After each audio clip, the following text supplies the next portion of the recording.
Matthew 20, verse 25 to 28 says, so Jesus called them to himself and said, you know that the rulers of the Gentiles, of the pagans, lord it over them.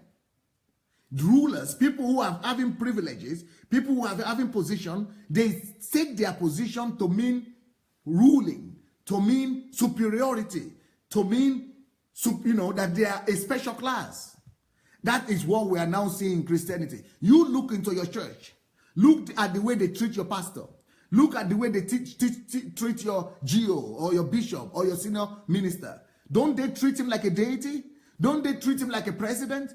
Don't they treat him like a prime minister? You look at it. That is the idol worshiping right there. So that's what Jesus is saying, that in paganism, people rule over people. But in Christianity, no human being is allowed to rule over another human being. He said, the Gentiles, he said, you know that the rulers of the Gentiles, the rulers of the pagans, rule over them, lord it over them. And those who are great in paganism, those who are great, just like I said, people who are chiefs, or they are kings, or they are witch doctors, people who are great, or they have money, like the lady I was using as an example. People who are great in in anything, they make them, those who are great among them, lord it over them also.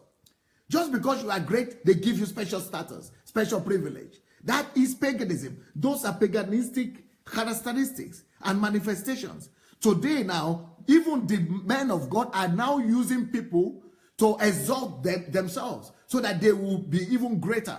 They are using stories, testimonies, miracles. They are just using anything they could use to mesmerize people and to prove that they are specially anointed, that they are special people who are greater than the others, so that they might be able to have those people under them, so that those people will be able to be submitted to them, and so that they will rule over them. That's exactly what Jesus said, that it is the pagans that do that. That is a sign of paganism.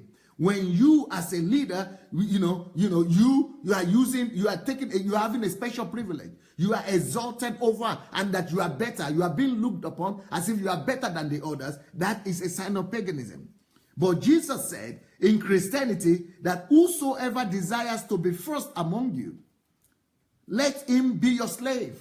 In Christianity, if you are really privileged, you are supposed to stoop down and serve people.